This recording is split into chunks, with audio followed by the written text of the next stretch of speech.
자, 이번 시간에는 공명의 출사표를 통해서 최악의 선택인 전쟁에 관해서 얘기해 보도록 하겠습니다. 세상은 한마디로 경쟁사입니다. 그래서 약육강식은 비단 동물의 세계에서만 나오는 얘기가 아닙니다. 인간 세상에서도 약육강식이라는 정글의 법칙은 엄연히 존재한다고 생각합니다. 인류 역사에서 펼쳐진 끊임없는 전쟁은 이것을 그대로 말해주고 있습니다. 아무리 세상 한쪽에서 도덕성을 강조해도 한쪽에서는 힘의 논리에 호소하며 힘으로 윽박지르고 있습니다. 트럼프와 같은 종족주의자들은 바로 힘을 강조하는 대표적인 사람들입니다. 제2차 세계대전을 일으킨 히틀러 역시 종족 우월주의를 바탕으로 세계를 정복하려고 하였습니다. 전쟁을 기치로 내세우는 삼국지 역시 힘이 정의라는 사실을 그대로 보여주고 있습니다. 공명은 자신을 괴롭히는 남방구구 오랑캐를 차례로 정복하였습니다. 공명은 여기서 멈추지 않았습니다. 남만 정벌이 끝나기가 무섭게 공명은 한나라를 다시 일으키자는 명분을 내세워 위나라의 정벌에 나섭니다. 허나 유명무실했던 한나라를 없앤 위나라를 제거하려는 그의 명분은 과연 타당하다고 할 수 있을까요? 위나라 황제 조비는 조조가 원소를 공격할 때 원소의 둘째 아들인 원희의 아내 견씨를 빼앗아 아내로 맞이하였습니다. 그리고 그 사이에서 조회라는 아들이 태어났습니다. 조회는 어려서부터 영특하여 조비의 총애를 받고 자랐습니다. 그런데 조비는 우연히 감기에 걸렸는데 병세가 심상치 않았습니다. 그래서 대신들과 조회를 불러 조회를 잘 보필해 줄 것을 당부하며 마침내 숨을 거두고 말았습니다. 그때 조비의 나이는 겨우 40이었고 조회의 나이는 15살이었습니다. 문무백관들이 모두 진급하였는데 여기서 눈에 띄는 것은 사마이가 표기 대장군이 되고 스스로 일찍이 마등과 마초의 근거지였던 서량을 지키는 채독으로 임명되었던 것입니다. 이러한 소식은 총나라에도 곧 알려졌습니다. 그 소식을 듣고 크게 놀란 사람이 있었는데 바로 공명과 마속이었습니다.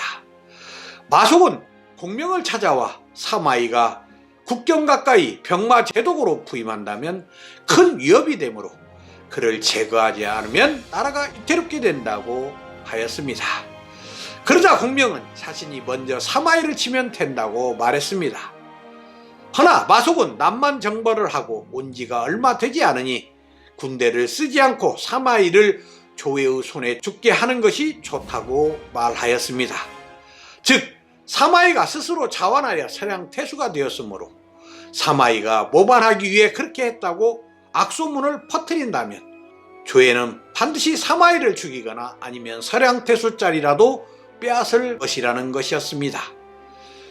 공명은 마속의 설명을 듣고 곧바로 시행하였습니다. 그것은 대성공이었습니다. 조회도 위조된 경문을 읽고 깜짝 놀랐고 대신들 중에 왕란과 화웅이 사마이를 의심하면서 사마이는 결국 모든 관직을 박탈당하고 고향으로 돌아가는 처량한 신세가 되었습니다.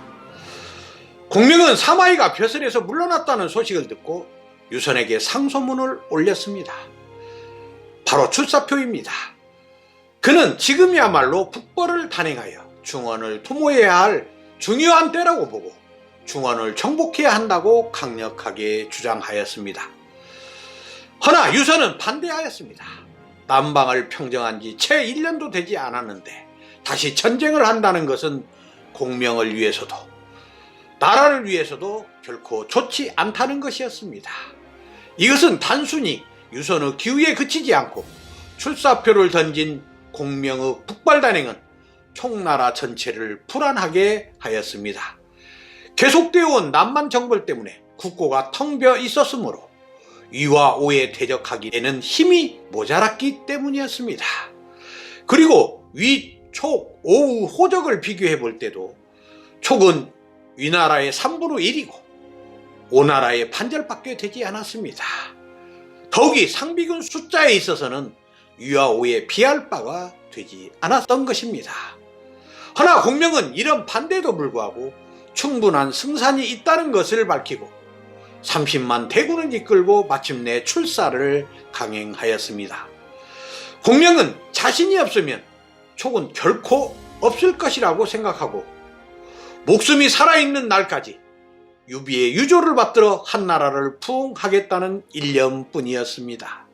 그래서 공명은 출사표를 내고 위나라 정벌에 나섭니다. 그의 명분은 한의 부흥을 꾀하고 나라의 역적을 제거하기 위한 것이었습니다. 그의 명분은 언뜻 정의를 위한 것처럼 보입니다. 허나 정치가들의 이런 대의 명분을 우리는 곧이곧대로 믿어서는 안 된다고 생각합니다.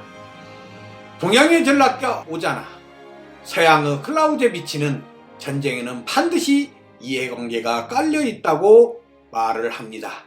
특히 전쟁론으로 유명한 클라우제비치는 전쟁이란 어떠한 상황에서도 독립적인 것이 아니라 정치적 목적을 수단으로 이해되어야 한다고 말했습니다. 왜 부시가 이란과 아프가니스탄을 침공했습니까? 독재자 후세인으로부터 단순히 인권을 보호하기 위한 침공이었습니까? 거기에는 반드시 석유와 가스라는 자원을 얻기 위한 속 깊은 계산이 깔려 있다고 생각합니다. 출사표를 던진 공명도 외일 수는 없습니다. 적을 물리침으로써 촉은 좀 더 부강한 나라로 만들려는 계산이 깔려 있습니다. 자칫 자신이 있을 때 전쟁을 하지 않고 가만히 있다가는 이후 막강한 세력에 스스로 자멸할 공산이 크다고 생각한 공명은 승리를 장담할 수 없는 상황임에도 전쟁을 감행했던 것입니다. 전쟁론자들은 세상은 힘이 지배한다는 사실에 주목합니다. 그래서 니체는 이들이 권력을 잡는 순간 그 권력자들은 거만하며 잔인하며 덕이 조금도 없는 자들이라고 말을 합니다. 이런 권력자들은 전쟁광 히틀러처럼 자기를 높이고 남을 낮추는 일 없이는, 그리고 위선과 사기 없이는, 그리고 감옥과 요새 사형, 살인 없이는 살아갈 수 없는 사람들이라고 니체는 강조합니다. 또 전쟁론자들에게 진정한 정의나 행복은 어떻게든 승리하는 것입니다. 비록 강교한 기교를 부리서라도 전쟁을 통해 자신의 이익을 쟁취하는 것입니다. 죽은 자는 말이 없고 승리는 부당한 수단조차 정당화합니다. 그러니 무조건 이기는 것이 상책이며 그것이 곧 정의입니다. 옛날의 위대한 왕국은 피를 먹고 지어진 것입니다. 그래서 니체는 우리 모두 투사가 되라고 다음과 같이 말하고 있습니다. 남자는 전쟁을 위해서 훈련을 받아야 하고 여자는 남자의 원기를 회복시켜주는 일을 배워야 한다. 그 밖의 일은 모두가 어리석은 짓들이다. 그러면서 니체는 선이란 힘의 느낌을 높이는 것, 힘을 향한 의지, 인간 내부 자체의 힘이라고 말하고 악이란 나태함 때문에 발생하는 모든 것이라고 말했습니다. 그래서 니체는 어떤 고난이 닥쳐와도 그것을 뚫어갈 수 있는 힘을 길러야 한다고 강조합니다. 나태하고 안일한 삶은 전쟁터와 같은 현실에서 자연 도태될 수밖에 없다는 것입니다. 오로지 자신의 힘을 길러 살아갈 때 창조의 기쁨을 맛볼 수 있음을 강조하고 있습니다. 비록 니체의 주장이 도덕을 부정하고 힘의 논리를 지나치게 강조하는 면도 있지만 우리는 스스로를 위해서 이러한 사실을 직시하고 스스로를 갈고 닦아 강한 사람이 되도록 노력해야 한다고 생각합니다. 감사합니다.